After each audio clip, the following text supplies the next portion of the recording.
Alors on vous accueille d'une manière différente cette année, puisque les travaux de l'extension du gymnase ont commencé et c'était assez difficile, voire presque impossible, d'accéder à ce lieu. Donc on a renoué avec les traditions, c'est-à-dire à la salle des fêtes, qui est très bien décorée, et je tiens à remercier la FNACA et son président, Paul Petit, qui est dans la salle, pour nous avoir laissé cette décoration en place qui crée une ambiance de fête. Donc, Madame la conseillère départementale, Monsieur le président de la communauté de communes, Mesdames, Messieurs, peut-être que Messieurs les maires, Messieurs les maires honoraires, Mesdames, Messieurs les élus, Mesdames, Messieurs les représentants des services de gendarmerie, des services de secours, particulièrement les pompiers, je remercie Pascal François d'être des nôtres ce soir, Mesdames, Messieurs les représentants de l'éducation nationale et de l'ensemble des services de l'État. Donc, à l'aube de ce nouveau millésime, nous dressons le bilan de l'année 2016 écoulée. Consternés et endeuillés par les actes terroristes perpétrés ces 12 derniers mois en France et plus récemment en Allemagne, la ville de Marcigny a été plus particulièrement éprouvée par la disparition de Robert Marchand, victime de l'attentat de Nice le 14 juillet dernier. Robert était président du club d'athlétisme. Durant plusieurs décennies, il a su inculquer aux jeunes athlètes la valeur du sport et la motivation afin d'obtenir les meilleurs résultats. En tant que champion départemental et régional sur sa distance de prédilection, le 400 mètres, il a à plusieurs reprises occupé les plus hautes marches des podiums. Je souhaite à la nouvelle équipe dirigeante, et plus particulièrement au président Patrice Perrin, de perpétuer sa mémoire et son engagement. D'un point de vue scolaire, l'école maternelle s'est vue dotée de 3 tableaux TPI, tableaux pédagogiques interactifs, offrant aux enseignants et aux écoliers une instruction moderne et adaptée. Pour le confort de nos jeunes écoliers, un service de restauration a été créé à l'école maternelle des Prairies, leur évitant ainsi le déplacement jusqu'au collège Jean Moulin, pas toujours sécurisé et parfois par mauvais temps. Les travaux de réhabilitation, de mise aux normes et d'extension du gymnase ont débuté début décembre. Cet équipement, d'une superficie de 836 mètres carrés, avec gradin pouvant accueillir 90 personnes, sera terminé à l'automne 2017. Ces travaux étaient devenus indispensables afin de répondre aux besoins des associations sportives, des collégiens et des écoles communales, notamment dans le cadre des activités périscolaires. Cette réalisation s'élève à 1 054 390 €, je vous fais grâce des centimes. Les subventions obtenues auprès de l'Europe, de l'État, de la région, du département, du pays, ainsi que l'aide de la communauté de communes, nous permettent d'espérer un taux de subvention avoisinant les 80%. La gendarmerie, au cours de cet été, j'ai obtenu l'autorisation définitive concernant la construction de la nouvelle gendarmerie, route de Sarry. Important projet pour notre territoire, difficile et compliqué, mais désormais finalisé d'un point de vue administratif. Cette construction débutera dès la fin de l'hiver. Je tiens à remercier les conseillers municipaux élus depuis 2008 pour leur accompagnement sans faille dans la réalisation de ce projet. Je tiens à préciser que ces travaux sont entièrement financés par un investisseur, la Sencoda, et que la commune de Marcigny n'apporte aucun denier pour cette réalisation. Nous avons simplement mis à disposition une surface de foncier. Les travaux de voirie au cours de cette année, c'est notamment la réalisation de la place Berthoud, Celle-ci propose désormais un stationnement organisé. Zone de Saint-Lizier, la réflexion de la boucle facilite l'accès au commerce par les clients et aussi aux industriels. Je profite de ce moment pour adresser mes compliments aux décideurs du groupe Schieber qui, malgré de nombreuses embûches, ont réussi la réhabilitation de la nouvelle enseigne bien. Les employés communaux ont réalisé les travaux de rénovation du logement. Il est bon de citer ces travaux puisque c'était la réhabilitation complète d'un logement communal situé boulevard des Prairies. Ils ont sécurisé le stade afin de répondre aux normes actuelles. Un nouveau jeu a été installé au jardin public et bien d'autres travaux journaliers de maintenance ont été réalisés courant 2016. À partir du 1er janvier 2017, l'utilisation de produits phytosanitaires, c'est-à-dire de désherbants, est complètement interdite. Nous réfléchissons à de nouveaux procédés, désherbage mécanique et autres. À certains endroits, nous laisserons l'herbe réapparaître. Nous devons nous habituer à une nouvelle image de l'espace public. Il est par ailleurs important que chacun de nous désherbe devant chez lui. Je fais un appel. L'utilisation incontrôlée de ces substances chimiques depuis de nombreuses années sont certainement à l'origine de problèmes de santé. Nous devons tous nous engager à ne pas utiliser ces produits. Un important chantier a été réalisé à la résidence de la Tour du Moulin, chantier entièrement financé par l'OPAC de Saône-et-Loire. Il concerne l'isolation en façade du bâtiment et le changement de toutes les menuiseries. Dans le domaine culture et patrimoine, comme vous avez pu le constater, 10 panneaux ont été installés dans différents lieux stratégiques de la ville, inaugurés lors de la journée du patrimoine. Ils permettent au tourisme et aux habitants de découvrir de manière ludique le patrimoine de Marcilly. Les photos illustrent les lieux fermés au public, comme notamment le plafond des Ursulines, figurant sur le panneau support situé près du monument aux morts. Ce parcours culturel conforte aussi les visites de la ville dispensées par les Amis des Arts. Le recrutement d'un attaché de conservation du patrimoine avec Bourbon-Lancy, annoncé à la cérémonie des vœux 2016, a été effectué. Il reste cependant quelques formalités administratives à accomplir pour finaliser cette embauche.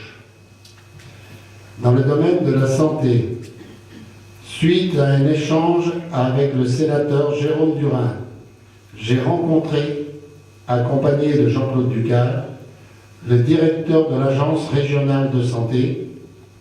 Successivement à cet entretien, j'ai obtenu la confirmation du relancement du projet de l'hôpital.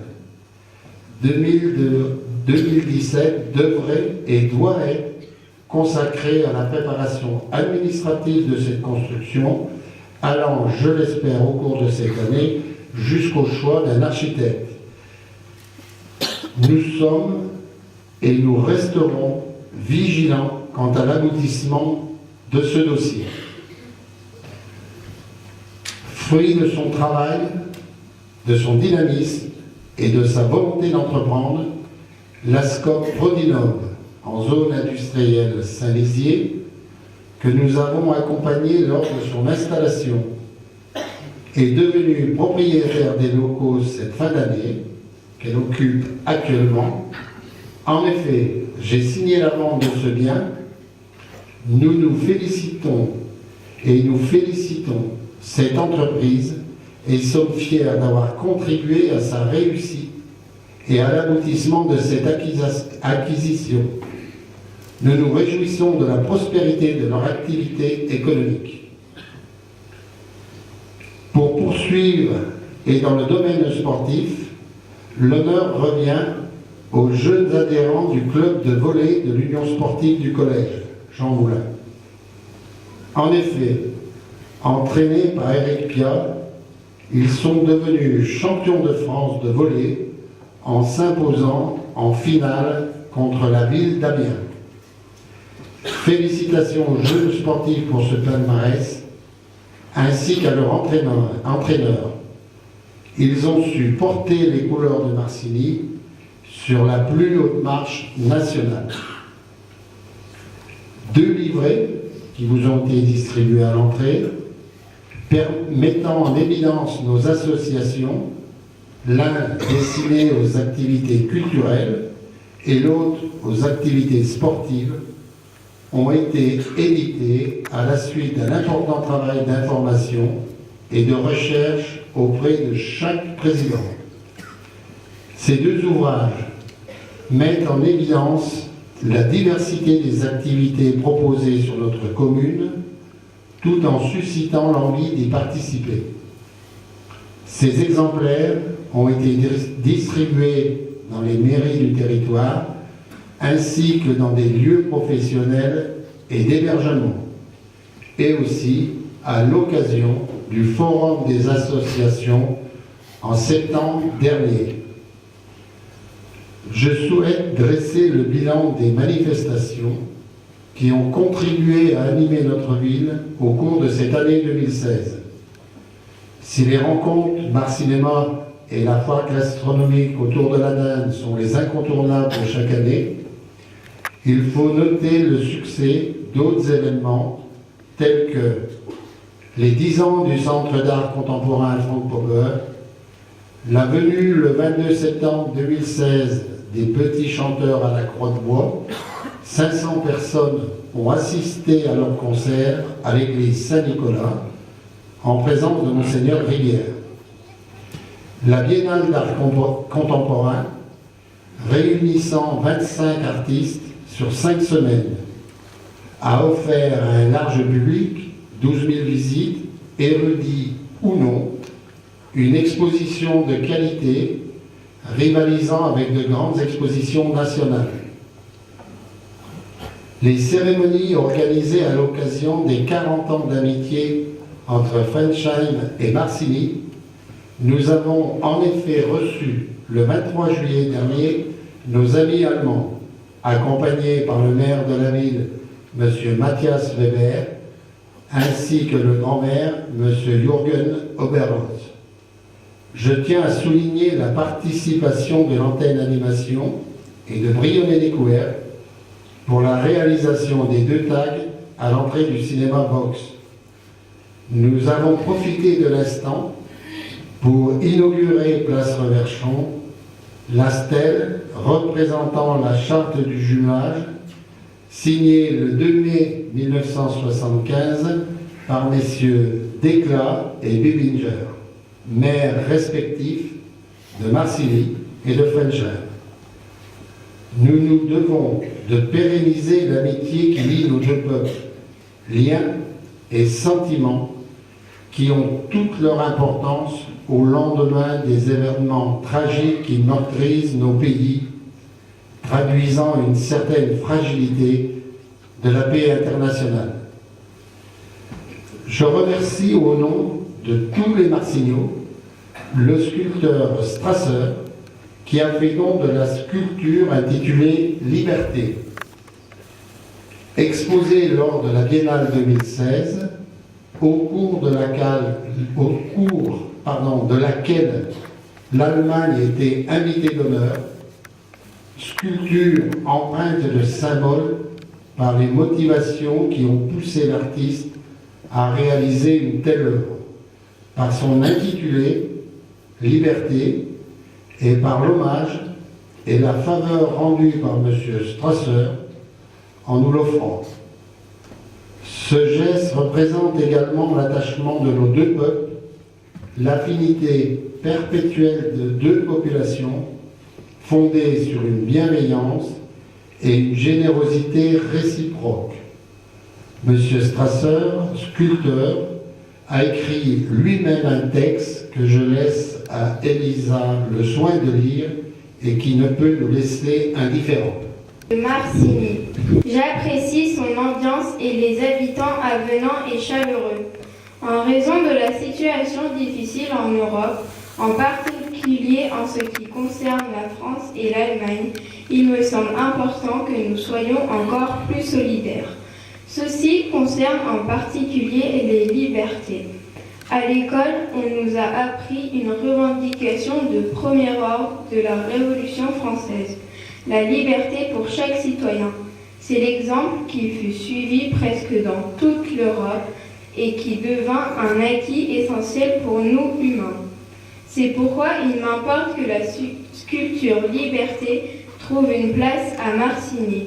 Nulle part ailleurs, elle n'aurait autant de sens. Ainsi, je fais le don à la ville de la sculpture Liberté en souhaitant que l'Europe retrouve sans tarder paix et harmonie. Echo Strasser, août 2016. Je crois qu'on peut applaudir.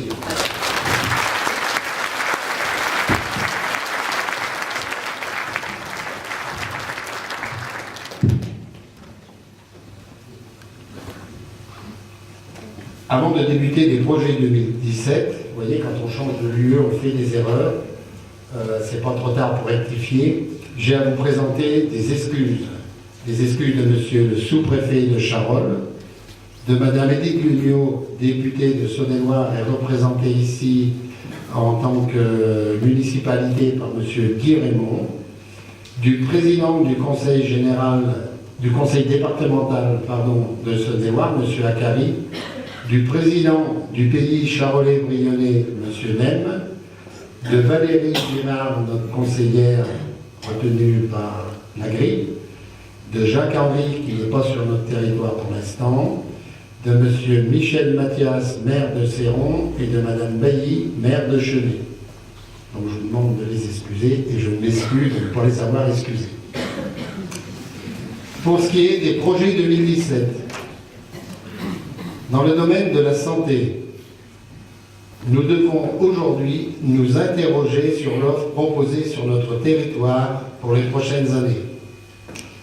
C'est pourquoi, après plusieurs échanges avec l'ARS, l'Agence régionale de santé, et les professionnels de santé de notre secteur, un groupe de travail s'est constitué, animé par une technicienne de la MSA, en lien avec l'ARS.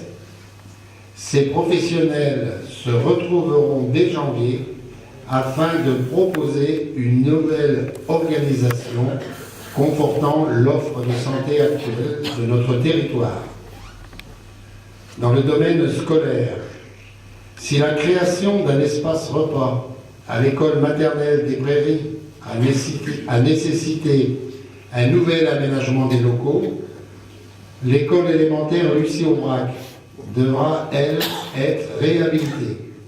Ce bâtiment, ancien maintenant, donne des signes de faiblesse alarmants. C'est la raison pour laquelle nous travaillerons dès le mois de janvier, d'ailleurs dès lundi prochain, sur le projet d'une nouvelle école avec l'aide d'un architecte et bien sûr des enseignants.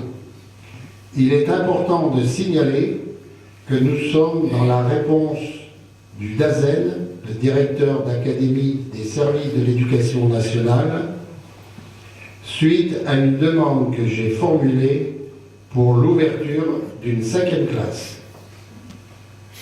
Dans le domaine du service, une borne destinée aux véhicules électriques sera installée début 2017, place Irène Popard, à côté de l'arrêt camping-car. Cet équipement, financé et installé par le syndicat d'électricité de Saône-et-Loire, le SIDEL, permettra aux propriétaires de véhicules électriques de les recharger. Cette borne sera certainement l'une des premières installées en Saône-et-Loire par le SIDEL. Le site internet de la commune, étant devenu obsolète, sera actualisé et refait en partie ou entièrement. Le plan d'épandage des boues de la station d'épuration devra être effectué.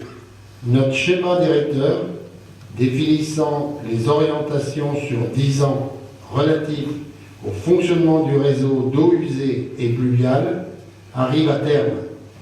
Nous avons donc l'obligation de le renouveler, dossier lourd, compliqué à mettre en place et onéreux.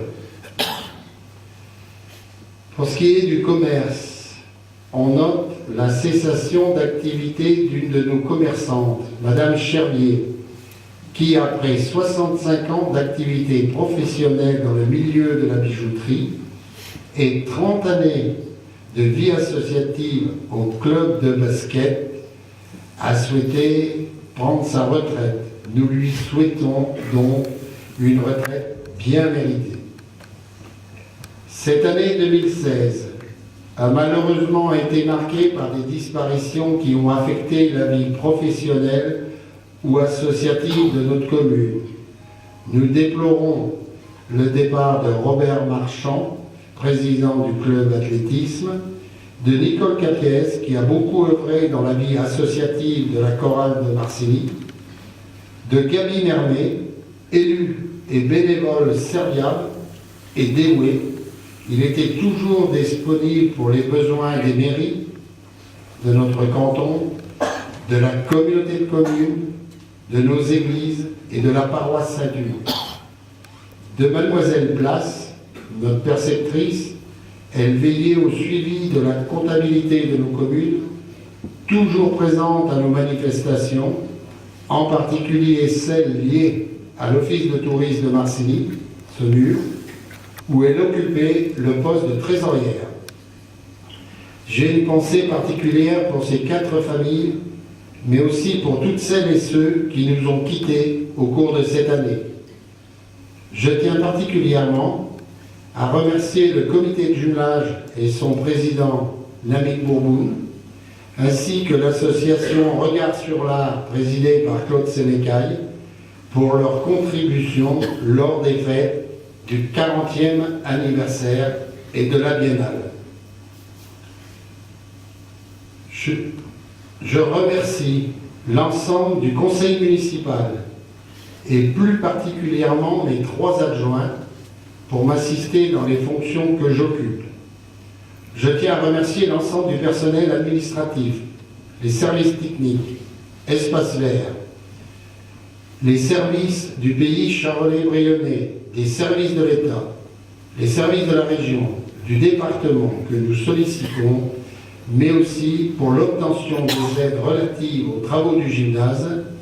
Je voudrais très sincèrement remercier l'ensemble du conseil communautaire et plus particulièrement son président et son vice-président chargé des finances pour l'aide par fonds de concours à hauteur de 200 000 € pour ces travaux d'extension du gymnase.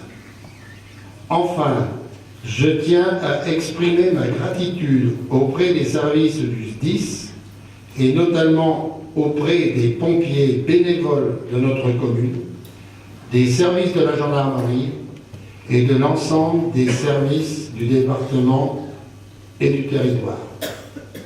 Je terminerai en exprimant ma reconnaissance auprès des bénévoles qui œuvrent chaque année d'une manière magistrale pour embellir les rues de notre ville au moment des fêtes de fin d'année par la mise en place des décorations de Noël. Je tiens particulièrement à remercier l'ensemble des associations, tissu social indispensable et qui fait l'événement dans notre commune. Et je tiens particulièrement à remercier ce soir donc la FNACA qui a contribué à la réussite de cette soirée par cette décoration de la salle. Je voudrais aussi remercier Marthe et Marcel Lacroix pour le don du grand sapin place Reverchon. Et pour conclure, je tiens à vous présenter notre nouveau trésorier, Monsieur Campagne, si vous voulez vous lever, en poste à la trésorerie de Marcilly à compter du 1er janvier 2017. Nous lui souhaitons la bienvenue. Il va nous apporter du soleil, puisque je peux me permettre de dire que vous arrivez de Valence.